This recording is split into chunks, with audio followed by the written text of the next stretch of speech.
Doctor had spent 300 years studying how families worked across the galaxy. She had written 47 books on the subject. She had visited over 2,000 worlds and observed countless species raising their young. In all that time, she had never once been confused. Families, she knew, followed simple rules. Parents raised children. Children grew up. Children left. Parents grew old. The cycle ended. Then it started again with the next generation. This was how things worked on every world she had ever studied. It was as predictable as gravity. Then the Galactic Sociological Institute discovered Earth. The first reports seemed normal enough. Humans were bipedal creatures with soft skin and short. They had developed basic space travel and primitive computing systems. There was mostly water with scattered landmasses. Nothing special, nothing unusual. Was assigned to write a brief summary for the Institute's archives. She expected the work to take perhaps 2 days. It took her 3 years, and by the end, she had filled her office with documents and data crystals and handwritten notes that covered every surface. Her assistant stopped coming in because there was nowhere left to stand. The problem was not that humans were complex. Every species was complex in its own way. The problem was that humans broke every rule had ever learned about family structures. On the first day of her research, she observed a human family unit in a region called Kansas. The parents were both past their prime reproductive years. Their 3 offspring had all reached full maturity. By every standard in the galaxy, this family should have dissolved. The offspring should have departed to form their own units. The parents should have entered a quiet decline toward death. Instead, all 5 of them were eating a meal together. Checked her instruments. The data. She ran 3 separate analyses to confirm what she was seeing. The offspring had not left. 2 of them had formed their own reproductive partnerships, but they still returned to the original family unit regularly. They brought their own partners. They brought their own offspring. The table kept getting bigger. Watched the eldest offspring, a female called Susan, cut meat into small pieces for her own young child while simultaneously arguing with her father about something called football. The argument was loud. There were hand gestures. At one point, the father called Susan stubborn, and Susan called the father impossible. Then they both laughed and continued eating. Did not understand laughter yet. That would take another 6 months of research. But she understood that something very strange was happening at that table. She expanded her observation parameters. She looked at more human families, then more, then more. The pattern held everywhere she looked. Human families did not dissolve at offspring maturity. They grew. They stretched. They bent and twisted and sometimes broke apart, but even the broken pieces kept trying to reconnect.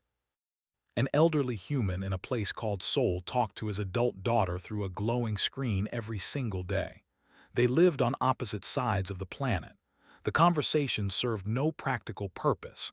They simply talked about their days, their meals, their small complaints and small joys. The daughter was 43 years old. She did not need guidance. She did not need resources. She called anyway. A woman in Lagos raised her sister's children as her own after her sister died. She did not calculate the resource cost. She did not weigh the efficiency loss. She simply took them in and loved them and never once considered doing otherwise. A man worked 2 jobs to send money to his aging parents, even though he had barely enough for himself. When analyzed his financial data, she found that he had been doing this for 15 years. He was poor. His parents were poor. The transfers were small, but he never missed a single one. Sat in her cluttered office and stared at her notes and felt something she had not experienced in over 2 centuries of academic work. She felt lost. The Galactic Sociological Institute held its high council meetings in a chamber carved from a single perfect crystal. The chamber was designed to promote clear thinking and rational discourse. It had hosted millions of discussions about millions of species over millions of years. The discussion about humanity was not rational. High Counselor Ren read from his preliminary report with growing disbelief. His secondary eyes kept blinking, which was a sign of extreme distress in his species. "You are claiming," he said slowly, "that adult humans maintain active bonds with their birth families throughout their entire lives." "That is correct," said. "And that elderly humans are not transitioned to end-of-life efficiency centers, but instead remain integrated with younger family members." "Yes." "And that humans regularly incorporate non-genetic individuals into their family structures through various social rituals. They call it adoption when it involves young offspring. They call it marriage when it involves reproductive partnerships.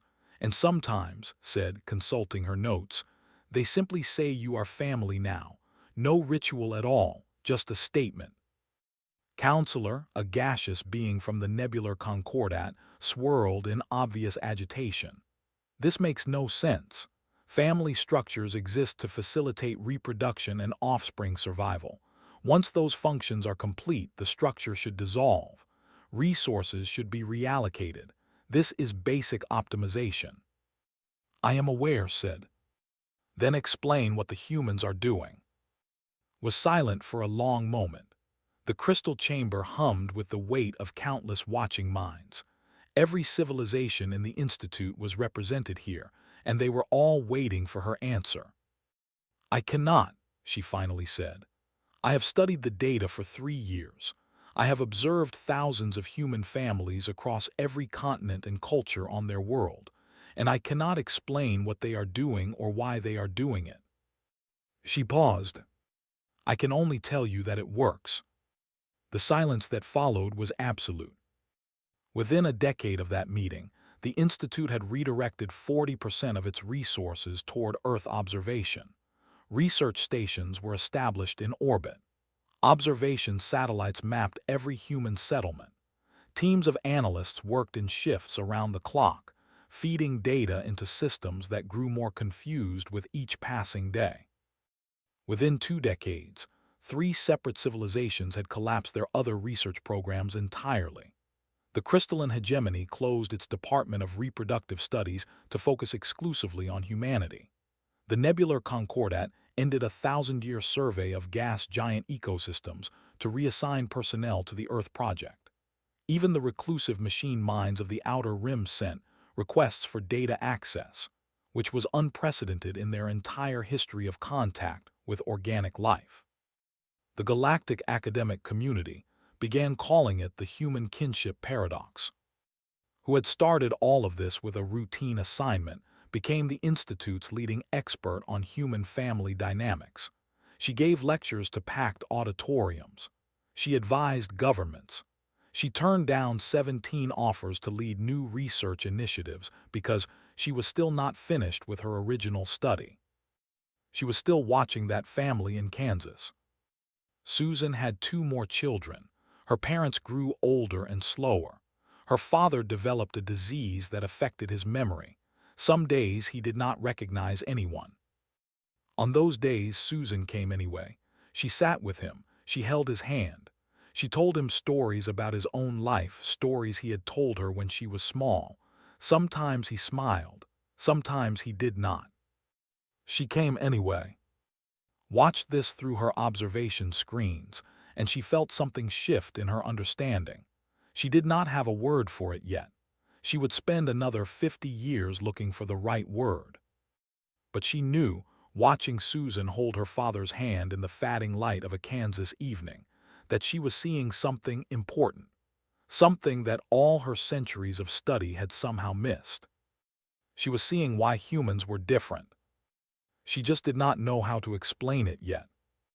The academic war that erupted in the 2340s would later be called the greatest scientific controversy in the history of the Galactic Sociological Institute. It split departments. It ended careers. It turned colleagues into bitter enemies and transformed professional disagreements into personal hatred. All of it started with a single paper. Dr. Yila of the crystalline hegemony was one of the most respected evolutionary theorists in the galaxy. Her work on reproductive optimization had been taught in universities across 7 spiral arms for over a century. When she published her analysis of human family structures, everyone expected it to finally resolve the confusion that had plagued the Institute for decades. Her conclusion was simple. Human family persistence was an evolutionary accident. It was a quirk of their biology that had not yet been corrected. Given sufficient time, perhaps another 100,000 years, humans would naturally converge toward galactic norms. Their extended family bonds would fade. Their attachments to elderly relatives would diminish. They would become efficient like everyone else. The paper was titled, "The Optimization Horizon: Why Human Family Patterns Are Temporary Aberrations." Doctor read it 3 times, then began to write. The response paper took 4 years to complete, had to develop entirely new analytical frameworks to support the argument, had to gather data from sources that had never been combined before, had to challenge assumptions that the Institute had held for millions of years. When the paper was finally published, it carried a title that made Yale's supporters laugh out loud. The Grandmother Hypothesis: Post-Reproductive Investment as a Survival Advantage. The argument was radical, proposed that human grandparents were not inefficiencies to be eliminated. They were not evolutionary leftovers waiting to be optimized away. They were, in fact, one of the primary reasons humanity had achieved technological civilization so quickly. The data supported this, had analyzed human developmental outcomes across 3,000 years of recorded history. The pattern was unmistakable. Human children who had active grandparents showed higher survival rates, better educational outcomes, greater emotional stability, more successful reproductive partnerships of their own. The effect was not small, it was not marginal, it was enormous. Human grandparents were not draining resources from the family unit. They were multiplying them. They provided that freed parents for other productive work. They transferred knowledge accumulated over decades of experience. They served as emotional anchors during times of family stress. They remembered things that would otherwise be forgotten. But more than all of this, argued, grandparents gave human families something that could not be measured in efficiency calculations. They gave them continuity. A human child who knew their grandmother understood that they were part of something larger than themselves. They were connected to the past. They were part of a story that began before they were born and would continue after they died. This connection shaped how they saw the world. It shaped how they treated others. It shaped what they believed was possible. Yale's response was immediate and harsh. She called the paper unscientific. She called the conclusions romantic nonsense. She demanded that the Institute formally censure for publishing work that was not based on rigorous methodology. The Institute did not censure anyone. Instead, it did something unprecedented. It authorized the largest observational study in galactic history. Over the next 70 years, research teams established monitoring stations across Earth. They observed millions of human families. They tracked outcomes across generations. They analyzed everything from financial transfers to communication patterns to physical proximity to emotional bonds. The work was exhausting.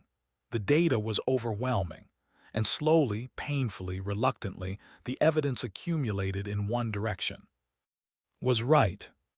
Human families that maintained strong intergenerational bonds outperformed those that did not. The effect held across every variable the researchers could measure. It held in wealthy nations and poor ones. It held in traditional societies and modern ones. It held regardless of culture, religion, language, or location. Grandmothers who lived with their families correlated with children who lived longer.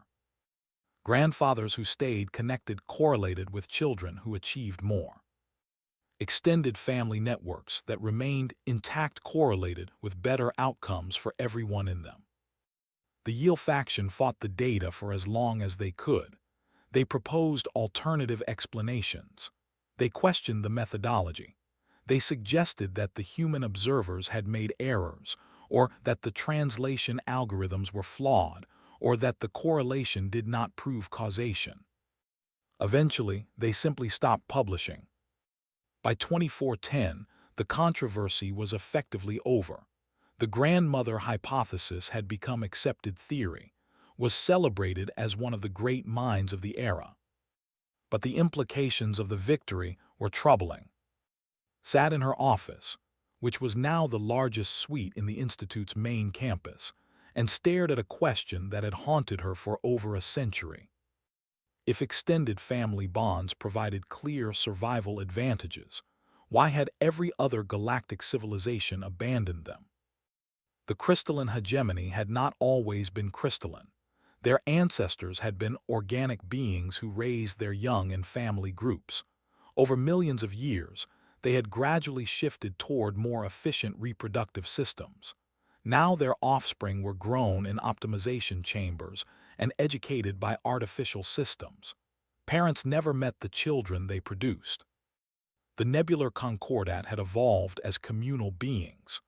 Early in their history, they had lived in vast family clouds where dozens of individuals remained bonded throughout their lives.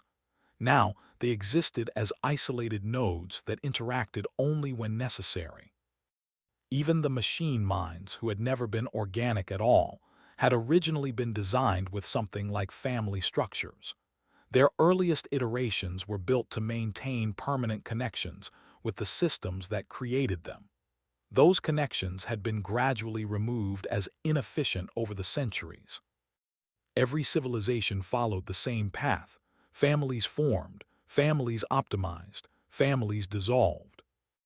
And according to every measure the Institute could apply, every civilization was worse off for it. Dr. Solon attended its final lecture before retiring from the Institute. She was a junior diplomat at the time, assigned to minor trade negotiations with the humans. She had taken the assignment because it was available, not because she had any particular interest in the species. Was old. Her crystalline body had grown cloudy with age, and her voice was weaker than it had once been. But her mind was still sharp, and her message was clear. "We have spent a century studying human families," she said to the packed auditorium. "We have analyzed their structures. We have measured their outcomes. We have compared them to our own systems and found them inefficient by every standard metric we possess." She paused. "And yet the humans are thriving. They are happy. They are connected to each other in ways we struggle to understand. They carry their families with them wherever they go, not as burdens but as sources of strength." The auditorium was silent. "I have spent my entire career trying to explain why human families work," said. "I have failed, but I have come to believe that the failure is not in my analysis. It is in the questions I was asking." She looked out at the assembled scientists and diplomats and scholars. "We ask how families can be optimized. The humans ask how families can be loved. Perhaps," she said softly, "we have been asking the wrong question all along." Solon listened, and something shifted in her understanding. She did not know it yet, but she would spend the rest of her life trying to understand what that shift meant. The illness came suddenly, as human illnesses often did. Solon had been on Earth for 18 months, negotiating trade agreements for mineral rights in the outer asteroid belt. The work was tedious but important. She lived in diplomatic quarters in a city called Melbourne and spent most of her days in meetings with human officials. She had learned to eat human food and breathe human air and tolerate human temperatures. What she had not learned was how to fight human microbes. The fever started on a Tuesday evening. By Wednesday morning, she could barely stand. The diplomatic medical systems analyzed her condition and prescribed rest and fluids. There was nothing seriously wrong. Her body simply needed time to adapt. She lay in her quarters and waited to recover alone. That was how it worked. When a being was ill, they rested until they were well again. Others continued their work. Resources were not diverted. Efficiency was maintained. This was the sensible approach. On Thursday afternoon, someone knocked on her door. Solon managed to reach the entrance and open it. Standing outside was her primary human counterpart in the trade negotiations. Was a small woman with gray hair and sharp eyes who had been negotiating trade deals for 30 years. "I heard you were sick," said. "I brought soup." Solon did not understand. Soup. Chicken noodle, my mother's recipe, held up a container. "It helps when you're feeling bad. Can I come in?" Solon stepped aside, mostly because she was too weak to argue. Entered the quarters, looked around at the sterile diplomatic furnishings and shook her head. "This is miserable. No wonder you're not getting better. You need company." "I need rest," Solon said. "You need both." Was already moving toward the small kitchen area. "Sit down before you fall down. I'm going to heat this up." Solon sat. Over the next hour, heated the soup, arranged pillows on the seating surface, found a blanket from somewhere, and talked constantly about absolutely nothing important.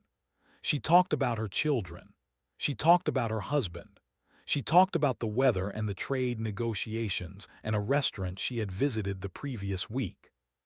Solon ate the soup and listened and felt something strange happening inside her crystalline body. She felt less alone. The next day, returned with her husband David.